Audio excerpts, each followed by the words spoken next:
रेत के अवैध उत्खनन परिवहन पर शासन प्रशासन पूरी तरह से नतमस्तक नजर आता है। दिन रात बेखौफ अवैध उत्खनन परिवहन किया जा रहा है और शायद मोटी रकम की जुगत में सभी के हाथ बंधे हुए हैं। इसलिए इन माफियाओं के हौसले अब बुलंद होते जा रहे हैं। हम बात कर रहे हैं मध्य प्रदेश के अनूपपुर जिले की पुष्पराजगढ़ तहसील में आने वाले नर्मदा तट पर बसे गांव सिवनी संगम खजुरवार टिकैटोला की, जहां से रेत माफिया धड़ल्ले से नर्मदा नदी से रेत निकालकर अवैध उत्खनन कर परिवहन को अंजाम दे रहे हैं। एक तरफ बारिश के दिनों में रेत उत्खनन पर पूर्ण रूप से प्रतिबंधित होता है, तो वहीं रेत माफिया मजदूरों की जान जोखिम में डालकर नर्मदा नदी के तेज बहाव में मजदूरों को पानी के अंदर भेजकर पैसों के लालच में इंसानी जिंदगी को दांव पर लगाते हुए उनका शोषण कर रहे हैं और अवैध उत्खनन करवा कर मलाई छान रहे हैं। आपको बता दें कि एक ट्रैक्टर ट्रॉली में 100 फीट रेत लोड होती है और दिन भर में सभी गांवों की बात करें तो लगभग सैकड़ों ट्रॉली रेत निकालकर अवैध तरीके से विक्रय कर दी जाती है। सूत्रों की माने तो एक ट्रॉली रेत 3000 से 3500 रुपए में बिकती है। मतलब महीने में कम से कम बात करें तो 90 लाख से लेकर करोड़ों के राजस्व की चोरी खुले तौर पर की जाती है। मध्य प्रदेश के मुख्यमंत्री शिवराज सिंह चौहान के निर्देश के बाद भी खनिज और पुलिस की आंखें नहीं खुल रही हैं। दिखावटी तौर पर कभी कभार पुलिसिया कार्रवाई की जाती है। अब सवाल ये उठता है कि सिवनी संगम खजुरवार टिकैटोला और नर्मदा नदी तट से लगे हुए उन सभी मजरे टोलों की, जो थाना करण पठार अमरकंटक राजेंद्र ग्राम के अंतर्गत है, तो ऐसे में पुलिस और खनिज प्रशासन से गांधी के नोट वाली बू जरूर आती है, जिसकी महक समूचे क्षेत्र में फैल रही है। गौर करने वाली बात तो यह है कि इन गांवों में नर्मदा नदी से रेत निकालने की कोई राजस्व का ठेका नहीं है। फिर भी नर्मदा तट के किनारे बसे सभी गांवों के ग्रामीण और ग्राम पंचायतें धड़ल्ले से इस रेत का उपयोग करते हैं और प्रशासनिक अधिकारियों को इसकी जानकारी होने के बावजूद किसी प्रकार की कार्रवाई नहीं करने या दिखावे के लिए इक्का दुक्का वाहनों में कार्रवाई कर महज खानापूर्ति करना ही अपने आप में बड़ा सवाल है। इसमें सोच रहे हैं अभी सर, तो सोन के रेत में इस समय आने में दिक्कत हो रहा है और हमको जल्दी बनाना है। 20 तारीख तक टारगेट दिए हैं। अभी रेत जो रेत पड़ी हुई है वो कहाँ की रेत है? ये रेत है नर्मदा नदी की रेत। परमिशन निकालने की रेत की किसी ने दी है क्या? कि कोई नहीं दी है।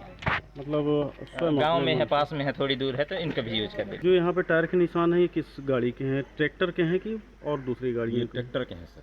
तो ये काहे के लिए? रेत के लिए? जी, नीचे उतरते हैं। यहाँ कितने कितने टाइम रेत के लिए गाड़ियाँ आती हैं? सर यहाँ तो शाम को भी आते हैं, दिन में भी आते हैं। कभी दिन भर में मान लीजिए 24 घंटा मिलाकर कितनी गाड़ियाँ यहाँ से ट्रिप मार देती हैं? सर कभी कभी तो मतलब डिमांड के ऊपर रहता है। ये अवैध उत्खनन तो खैर होना नहीं चाहिए। 15 सरकार की तरफ से 15 जून से बैन लगा रहता है, बंद किया रहते हैं और सितंबर तक 4 महीने बंद रहता है। लेकिन इसके बाद भी हमारे क्षेत्र में नर्मदा नदी में करीब 7-8 जगह ऐसी जगह हैं जहाँ से रेत उत्खनन पूरे बरसात में भी ये लोग करते हैं। उससे क्या हुआ है कि हमारे जो बैन लगा रहता है, इसमें जीव जंतु जो मछली वगैरह के प्रजनन वगैरह होती है, अंडे वगैरह देते हैं, उसमें काफ़ी नुकसान होता है। और जो अवैध उत्खनन होता है इसमें अपने गवर्नमेंट को भी रॉयल्टी वायल्टी तो जाता नहीं, सब चोरी चमारी करते हैं।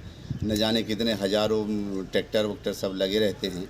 चोरी से रेत निकाली जा रही है और इसमें चूँकि नर्मदा जी में और लगभग प्राकृतिक दृष्टि से देखें तो अचानक इस अमरकंटक क्षेत्र में पानी गिरता है और बाढ़ भी मतलब कब आ जाए, कब उसमें खाली हो जाए और लोगों के साथ घटना घट जाए, इस दृष्टि से प्रशासन को चिंता करना चाहिए। लेकिन प्रायः देखा जा रहा है कि सुबह से लेकर शाम तक, चूँकि चोरी करने वाले समय या भोर में ऐसे समय देख कर के लोग रेता निकालते हैं, तो इनके साथ कभी भी घटना घट सकती है। इस दृष्टि से वहाँ पर सरकार को चिंता करना चाहिए और चूँकि सरकार के माध्यम से अधिकांश जहाँ जहाँ पर रेत निकलती है उन स्थानों पर लीज स्वीकृत की गई है, तो ऐसे स्थानों पे जो ठेकेदार है उनको चिंता करनी चाहिए, जिससे जो रेत निकलती है वो शासन के खाते में जाए, जिससे सरकार के द्वारा जो है विकास कार्य में राशि लग सके, जिससे हमारे क्षेत्र में उस राशि से विकास हो सके।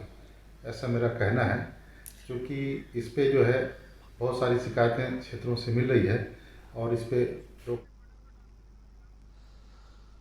तो जिस तरह से नर्मदा तट पर बसे गांव के किनारे वहां पर अवैध रूप से रेत निकाली जा रही है। और सीधे रुख करते हैं पुष्पराजगढ़ से संवाददाता अनिल दुबे के पास। अनिल दुबे, जिस तरह से नर्मदा तट किनारे जो बसे वहां पर गांव है, वहां पर अवैध रेत खनन किया जा रहा है और इसकी जानकारी प्रशासन को भी है, शासन को भी है, लेकिन उसके बावजूद भी वहां पर कोई कार्रवाई नहीं की जा रही है। भागीरथ, देखिए मैं आपको बता दूं, ये आज का मामला नहीं है। काफी लंबे समय से जो है इस तटों के किनारे जो बसे गांव हैं वहां से रेत का अवैध परिवहन और उत्खनन दोनों किया जा रहा है निरंतर। प्रशासन को इसकी पूरी जानकारी है, फिर भी दिखावे के लिए बात करें हम तो कभी कभी इक्का दुक्का कार्रवाई थानेदारों के माध्यम से, चाहे वो बेनीवारी थाना हो, चाहे रायमनाम थाना हो या अमरकंटक थाना हो, सिर्फ दिखावे के लिए एक दो केस बना के और छोड़ दिया जाता है। और यहाँ पे अवैध उत्खनन दिन रात निरंतर लगातार चलता रहता है। वो कोई कभी भी जाके उस जगह पे देख सकता है, तो वहाँ पे अवैध खनन करते हुए वहाँ पे मजदूर मिल ही जाएंगे। और जिस तरह जान जोखिम में डालकर इस तरह से अवैध उत्खनन किया जा रहा, वहीं बरसात के दिनों में देखा जाए तो रेत पर पूर्ण तरह प्रतिबंध लगा होता है, उसके बावजूद भी जो है इनके रेत माफिया हैं जो वो मजदूरी का शोषण करने पे लगे हुए हैं। जी भागीरथ। अनिल दुबे, यहाँ पर सिर्फ अवैध रूप से रेत निकालने का मामला नहीं है, बल्कि यहाँ पर रेत निकालने का मामला भी है, क्योंकि यहाँ पर किसी तरह की परमिशन नहीं है। आप रेत यहाँ से नहीं निकाल सकते हैं, तब भी यहाँ से रेत निकाला जा रहा है। तो इसकी जानकारी शासन को भी है, प्रशासन को भी है। जब यहाँ पर परमिशन ही नहीं है कि यहाँ से रेत नहीं निकाल सकते, तो फिर आखिर कौन है, किसकी मिलीभगत के तहत है, आखिर वो कौन कौन से जिम्मेदार हैं जिनकी मदद से ये गोरख धंधा चल रहा है? देखिए, कहीं ना कहीं इस मामले पे चाहे प्रशासन का हो या फिर कहीं ना कहीं सफेद पोस्ट नेताओं का कहीं ना कहीं संरक्षण प्राप्त होना है। चलिए जी, पुष्पराज जी, अनिल दुबे जी, हम वापस आपके पास आएंगे, लेकिन इस वक्त हमारे साथ जुड़ गए हैं नर्मदा सिंह जी, जो कि जनपद पंचायत सदस्य हैं कांग्रेस के। नर्मदा सिंह जी, जो नर्मदा तट किनारे जो बसे गांव है, वहां से रेत निकालने की परमिशन नहीं है, लेकिन फिर भी धड़ल्ले से यहाँ से रेत निकाला जा रहा, रेत का अवैध यहाँ से परिवहन किया जा रहा रेत निकालकर, क्या कहेंगे आप? ये इसके बारे में तो खैर प्रशासन को भी मालूम है कि धड़ल्ले से रेत अवैध उत्खनन होता है या नर्मदा नदी में। इसके वजह से बहुत नुकसान भी हो रहा है ग्राम पंचायतों को। या तो फिर अगर रेती का अगर उत्खनन करवाना है प्रशासन को तो भाई रॉयल्टी में दे दे ग्राम पंचायतों को, क्योंकि कम से कम रॉयल्टी तो आए, पंचायतों को फायदा हो।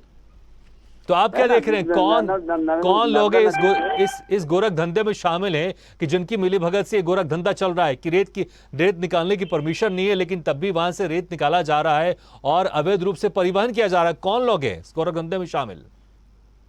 गोरख धंधे में शामिल बहुत से आप किसी का नाम लेना चाहेंगे? क्योंकि आपको नाम तो जरूर पता होगा, क्योंकि आप एक प्रमुख पद में है वहां पर, आपको नाम जरूर पता होगा। कुछ नाम लेना चाहेंगे आप? जी, एक्चुअली प्रशासन को ध्यान देना चाहिए इसमें, है ना। प्रशासन की देखरेख में ही सब ये गोरख धंधा हो रहा है। चलिए, तो मैंने कहा कुछ अगर नाम अगर आपके पास पता है तो आप नाम जरूर बताएं, लेकिन आपने नाम नहीं बताया। लेकिन हाँ, गोरख धंधा हो रहा है, इसमें कोई शक नहीं है। नर्मदा सिंह जी, बहुत बहुत शुक्रिया हमारे साथ जुड़ने के लिए, और अनिल दुबे आपका भी शुक्रिया हमारे साथ जुड़ने के लिए। तो ये अवैध यहाँ पर रेत निकाली जा रही है, उसका परिवहन किया जा रहा है और किसी तरह की परमिशन नहीं है यहाँ से रेत निकालने के बावजूद इसके नर्मदा तट से जो बसे गाँव है वहां पर लगातार रेत निकाली जा रही है। प्रशासन को इसकी जानकारी है, शासन को इसकी जानकारी है, तब भी ये गोरख धंधा लगातार चल रहा है और जो मिली भगत से चल रहा है। तो सरकार को इसमें ध्यान देना चाहिए और इस तरह से अवैध रेत परिवहन को रोक लगानी चाहिए, और जो इस गोरख धंधे में शामिल हैं जिनकी वजह से यहां से रेत निकाली जा रही है, उनके ऊपर सख्त से सख्त कार्रवाई करनी चाहिए, ताकि जो बेखौफ रेत माफिया है उन पर कम से कम लगाम लग सके।